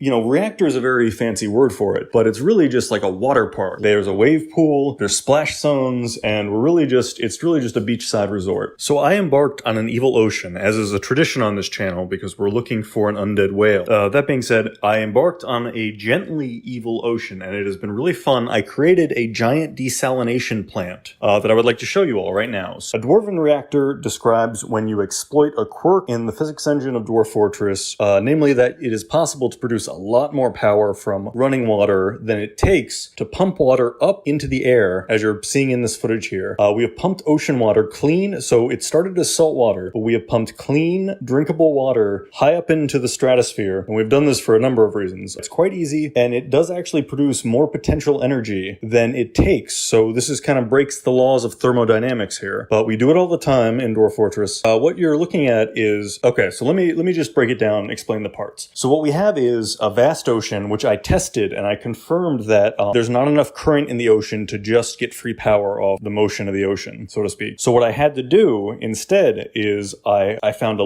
it's a tide pool, but it's a big one, and it fills so aggressively with ocean water. You'll see, I'll demonstrate it actually in this footage a few times. We pull one lever, and it dumps metric tons. I mean, imagine like a hydraulic press hammers through about 6 water wheels. That's all we need. So we produce about 600 power automatically, and then we cut that water source, but there's so much water and there's so much pressure that vents from that we were able to harness about 600 power, you know, per second, per tick of the game, 600 power for like the next 5 minutes. And over that course of time, you'll see here, I think about 8 screw pumps are just pumping water straight up into holding tanks, into cisterns, which we can then use for gravity-fed anything. And the nice thing about, so this is a little inside baseball if you don't play that much Dwarf Fortress, screw pumps, one of the reasons that they're useful, they can move liquids up, of course, but in the case of salt water, in the case of ocean water, they will purify it. It will count as like, I don't know, working the salt out of it. It counts as a filtration system. And so for drinkable water, you'll actually see as I go up and down the Z levels, we have wells all along open lips of these pools. This is honestly one of the biggest factory type builds that I've ever made. I would count this genuinely as a mega project. We have wells all along that are accessible by all the dwarves. They use it for hospital, for anything that they need when they need to clean or wash or anything. They just go to these reservoirs and they get it done. It's not dangerous. I've never had a dwarf fall in. In fact, some of the footage you're going to see on the left-hand side, sometimes towards the bottom, sometimes towards the top of the screen, and you'll see a bunch of dwarves hanging out. And part of what we're doing there is that is a hangout spot. One of the levers, we're going to demonstrate that as well, hits them with a freshwater waterfall, which if you know about Dwarf Fortress, you know that nothing relaxes a dwarf like a nice freshwater waterfall shower. Now, they hate being caught in the rain, but they love that shower, so they hang out. Actually, so even though this is an evil ocean embark, the friendships that these dwarves have formed are like really especially good. I don't know what it is about this one. I think that there was a lot of hardship in the beginning, and there was a lot of downtime where the dwarves were just hanging out together because I didn't have jobs for them because we didn't have the things we needed. We didn't have wood to build this factory, you know. So they hung out a lot, and there's been a lot of marriages and families and stuff. It's actually really nice. This has actually been a really heartwarming embark, even though it's technically an evil embark. We killed a few zombies. There have been some really malicious ghosts, and I'm going to talk about that in my next video, actually. We're going to go deep on ghost busting. I'm calling that now, or maybe I should edit that out so no one takes my idea. But this has been a really heartwarming, especially for some reason. The dwarves are getting along well and having like good stories. But that's besides the point. We're talking about this dwarven reactor desalination plant, the water batteries. So we use that for the waterfall, and then also you'll see as we return to the structure there that the dwarves are hanging out on, it has fortifications all around, so there's no way to wash into the ocean. We will hit them with crazy amounts of water to the point that it will hit swim point. So this is actually a dwarven swim trainer as well, because the water occasionally hits 3 or 4, which will cause dwarves to swim. It'll force them to practice swimming, and if they can't swim, they'll start to drown. But the water drains quickly enough that it's just a moment. It's almost like being in a wave pool. Like you're just practicing as you ride these waves, and if you get in over your head, it's over in 1 second. So we are passively training all the dwarves while they hang out. We force them to hang out in this wave pool, and they enjoy it because it's fresh water. It's a freshwater waterfall, so it actually improves their mood. It trains them in swimming, which is important on this big ocean embark.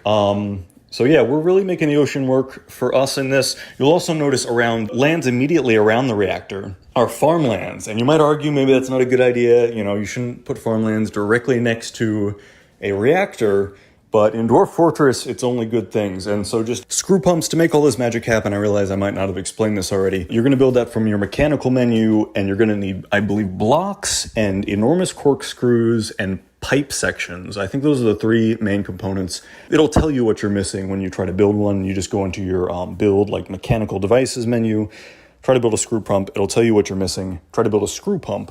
Let me get a second take on that. Try to get a screw pump. Try to build a screw pump.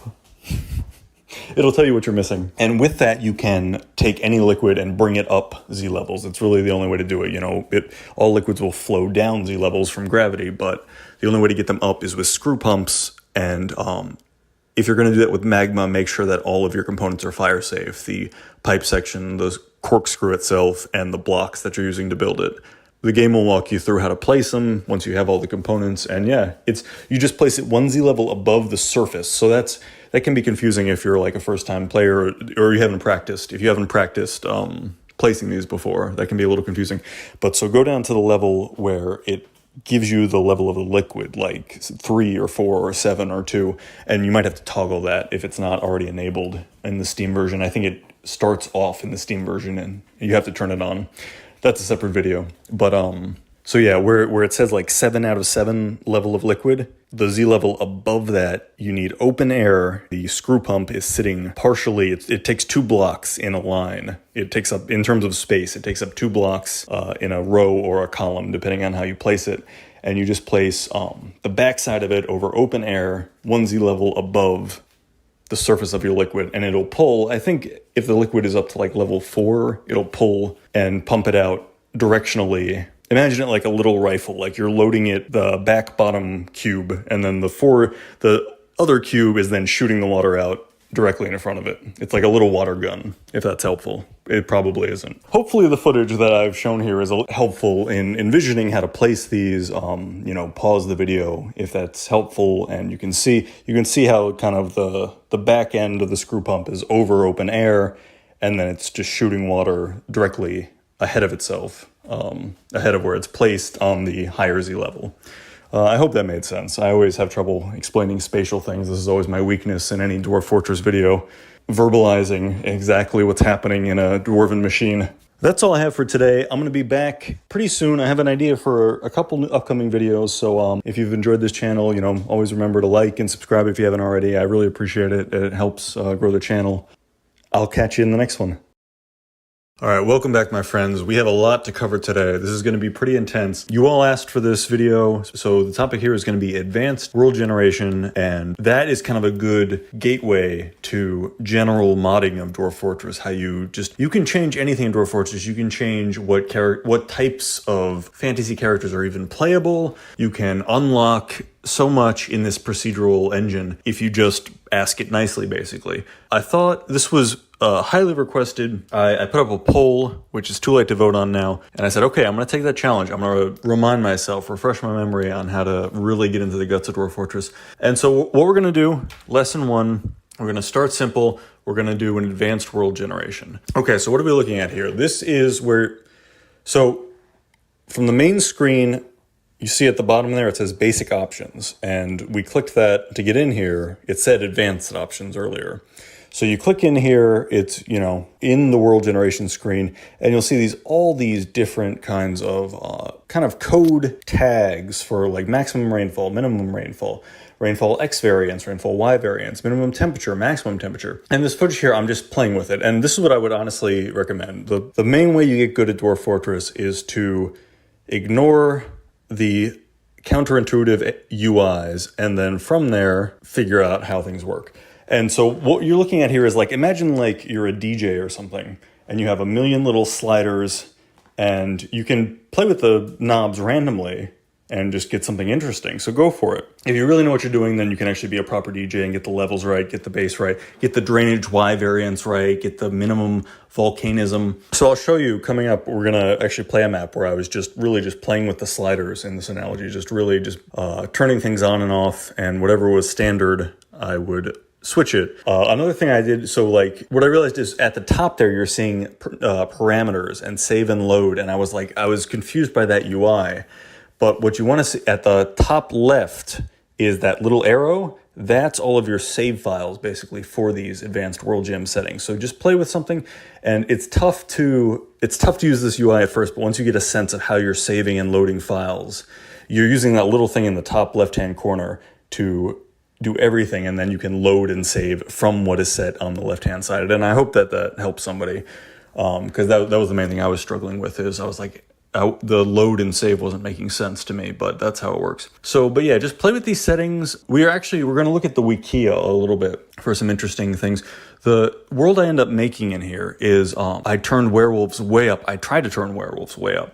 So I already learned something from this. So there's a setting that's specifically about how many types of werebeast. And I think it starts at 26. So there'll be were-chameleons, werewolves, were something else, where, crabmen, any other creature can be a were creature, and then it just means that it has an infectious, occasionally occurring outburst of being berserk and being a hybrid with that character. And there's so many, different fantasy characters.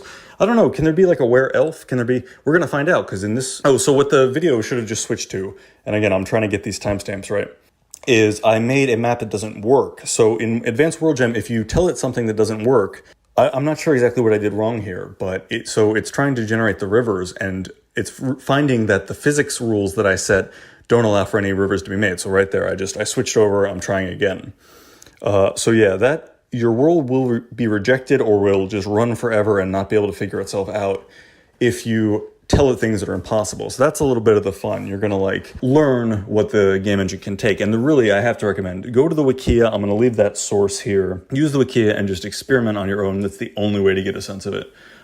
This video is really just to give you a concept of what you could do. So at this point, so I tried again, and I'm using a random, new parameter set. That's what I want to talk about. So that button on the top right-hand corner says new parameter set. That will give you a dice roll on everything, will set everything to something cool. And so the map we're going to see is actually from this new parameter set. I just said, give me something random, give me something spicy. It's like, imagine you go into an old restaurant that you love and they love you, and you tell them, just give me something different this time. And so I would definitely recommend that if you're getting tired. So two really cool things that immediately I got from this just new parameter set was the entire continent was dotted with volcanoes, so a lot more cool volcano options. A lot of times I think the normal Dwarf Fortress settings are just one volcano on the whole map, or maybe two if it's large, but you're going to see my map is very, very weird, actually. So it's like a volcano that's right at surface level on a plain, so it's just like it's a magma caldera, and I had to like carve out the ground around it even to get magma forges up. And then it's also like a permafrost river that's half dead, like half the river doesn't generate water, it seems like, even though the tiles are still set as riverbed. So already some funny, wonky, interesting stuff happening. But so the main part, as promised, okay, right here, I hope it's synced up.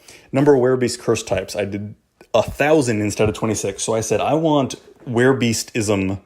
And yeah, I just named it werebeast panic. So I want a world where there's so many types of werebeastism. And I'm going to go for it. One mistake I made, so underneath that, where it has the different types of how to be a werewolf, it also has certain triggers, and I set them to the maximum because I thought that would make them more frequent, but I believe now that I've studied the Wikia more, that it makes them occur later in game because it's connected to like wealth or how big your fortress is or how much you've traded. So I think that this world is such that the whole world is full of werebeasts, but they're going to leave my fortress alone for longer than I wanted. I accidentally set it backwards. I wanted them to immediately show up, but it seems like now... But that's good, because now I'm going to have to I'll quickly build a big fortress, and the werewolves should start pouring in. And I'm going to report back on that as more of the modding. So how it ties into the modding is, when you look at that advanced world gen menu, that's giving you a cheat sheet of a lot of the parameters that make that make the procedural engine of Dwarf Fortress really work. And once you have a sense of those parameters, here's the big secret. The mods in Dwarf Fortress are basically just text files that you could write yourself that have knowledge of how these parameters work, and then you just load it into the main game's engine. And I have to check my memory on how that works on the Steam version exactly. But if you can write a script or even take somebody else's script, the community gives these out on the Bay 12 forums and things like that. If you can get a script, modify a script, figure out how to script yourself, and then plug that in, you can make this engine do whatever you want. You don't have to play as dwarves. You could play as humans. You could play as fishmen. You could play as zombies and ghosts and all kinds of crazy things. The sky is really the limit, because the way this game works is every little thing has a token, has a little text token that marks every little detail about it. And if you can get in there and start to rewrite tokens, you can do whatever you want.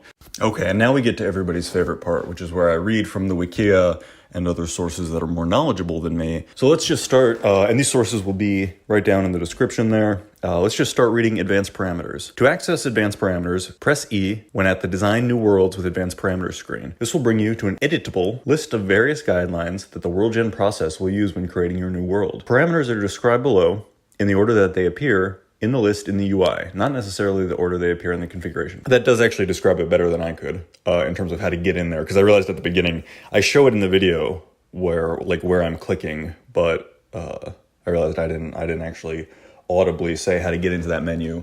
But yeah, so design new worlds with advanced parameters, that's when you're creating a new world. I guess you can press E, I guess that's the hotkey as well. There's also a little button you can click, a physical button that's labeled that as such, so you'll find it. So this was actually really useful right here. So they do kind of a breakdown of the different kind of parameters that you can set. And this, I didn't understand this when I was playing with it, so this is helpful. So first one is terrain parameters. So these describe the basic background world, how hot or cold it is, how much rainfall, how high the mountains are. And then the next main class of advanced parameters are weighted meshes. These are a fine way to tune the amount of the 5 basic variables on the map. So the weighted meshes are then used to fine-tune the terrain parameters. This can be used to set the specific distribution of different elevations or rainfall areas, for example.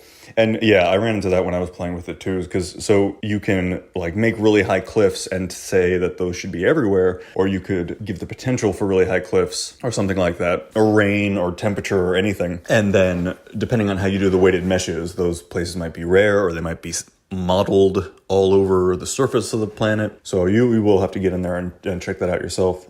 Rejection parameters, this part is important. This is the third of the three big parameter types. And I'm going to read right from the wiki because they have a good description. Dwarf Fortress has a, quote, belt and braces, unquote, approach to world generation. The above control allows you to shape the world. Then the rejection parameters throw it out if it is not right. There are a number of rejection parameters for the number and degree of the 5 basic variables for biome types, etc. If the world does not meet the requirements of any one rejection parameter, the world is rejected and re-randomized. Also see world rejection, which is a whole different article. Y'all are going to have to go to these sources and read. My voice is going to give out eventually. I can't read you the whole thing. Here's something cool for exploitation if you're just trying to be a hacker. Elite hacksaw. Is that still valid slang? It doesn't matter. I'm pretty sure my audience is all my age. What was I even saying? Embark. God help me. Embark points. Embark points are actually quite useful. So this controls the number of points you have for skill and equipment when you embark in Fortress mode. Turning this value up allows games to get started in this world with more skilled dwarves and more equipment, better equipment, so you can turn that up. That's cool. I'm actually going to take advantage of that from now on. I'm going to set my embark points really high to do like a super elite embark and the example they give on the wiki, like if you want to try to survive a super evil savage world or something that you wouldn't be able to do with the normal dwarves, whatever, give yourself better dwarves. Why not? So that's the embark point variable that you can play with there. One thing I did want to mention, and the wiki reminded me before I forget. So the reason that I decided to start with this advanced world gen is because it really is, I said it before, it's the gateway into making your own custom mods, and the bridge between what we're talking about here and when you're eventually going to make your own completely custom mod without my help, and we're all going to be really proud because you're going to share it and it's going to be really popular with the community, is init files, INIT, and I'm pretty sure I've said that in previous videos. I've made little mentions about init files. This stands for initialization. Dwarf Fortress gets most of its instructions about how to do things from these, and they are editable. You can edit them with any text editor. And once you get in there and you learn about things like tokens, which is another thing the game uses, basically Dwarf Fortress, for almost all of its customizable options, of which there are many, it's a big part of the game because it's so procedural. These are stored in little text files, often named .init, and it's not my fault if you mess up your own game. Do it at your own risk, of course. But there are a lot of resources online on the forums and everything about how to do it safely. And you'll see when you get in there that it's really just a matter of editing little tokens, and they're just in brackets in text. So, 2 little brackets around it, and it'll say something not too confusing. It'll say something like goblin something. I honestly haven't been in an init file for a minute, so I don't have any good examples in front of me. But there'll be a bracketed value where it says something equals something. And if you know what that value applies to, and you know what the value range and what the possible options are, and I think in a lot of cases, even when you go in the initialization, there in some cases will be like programmer notes that it'll tell you. It'll say like, hey, by the way, this value you can set from here to here, and this is what it does. It's honestly, in terms of modding, it's quite accessible and like user friendly and everything like that. All right, but my voice is giving out. My time is waning today. If you made it this far in the video, thank you so much for listening. Feel free to like, subscribe, and leave a comment. That all really helps my channel. This channel is small enough that every little bit of interaction really does help grow it. Try to learn more about this. I feel like I gave too vague a description of how to actually edit like text and init files. And that's honestly just because I don't remember. I haven't done it in a while. But that's step 2. So I'll handle that in part 2 of this series. And, that'll be coming up soon. So thanks everybody for listening. Correct me in the comments. I'll pin you. I'll stick any corrections, highlight them. I want people to have the best possible information and the best possible time playing Dwarf Fortress. So, have fun, back up your saves, and get weird with it.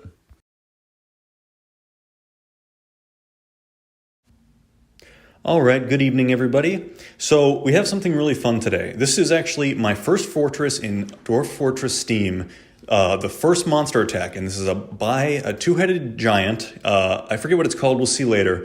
But it has arrived. It was announced as an unwelcome visitor officially. Uninvited guest, that's what it is, and it's an Etten for you lore fans out there. A 2-headed giant. We're checking him out now. And I was not sure. I've been playing this map successfully. I have a population of 70, and I've been playing for, I want to say, we're in late summer of year 8, and I started on year 5. So it's only been a few years. I was not sure if my army was ready for this. but they handle it. I'll take you through the play-by-play. One other thing that I wanted to address during this video is somebody was nice enough to leave a question on my first video, actually. If you go there, you'll find that question, and it's a very detailed question, and I'm going to walk you through my advice for that as well. So, all right, what is this giant doing for starters? Did I already talk through something? He's coming down from the mountainside. He's looking to start trouble. I'm not even sure. He was an unwelcome guest. I assumed he was going to start trouble, but I'm not sure if he was. So this is the first bad thing. So this dwarf arrives too early. Everyone else was busy with doing something else, so they didn't respond to my command fast enough. So he showed up alone, and he gets ganked. Rest in peace. We did recover the body, but that's a common thing when the dwarves don't show up together. The first guy who shows up and runs in, and there's ways to control that. I just didn't. Like I said, this is a new fortress, and I didn't know. I had not tested these squads at all. So he dies, unfortunately. And then the weird thing is that this Etten is traumatized by having hurt him, and so I was like, that's interesting. He's a very complex character in that way. They'll show that at some point.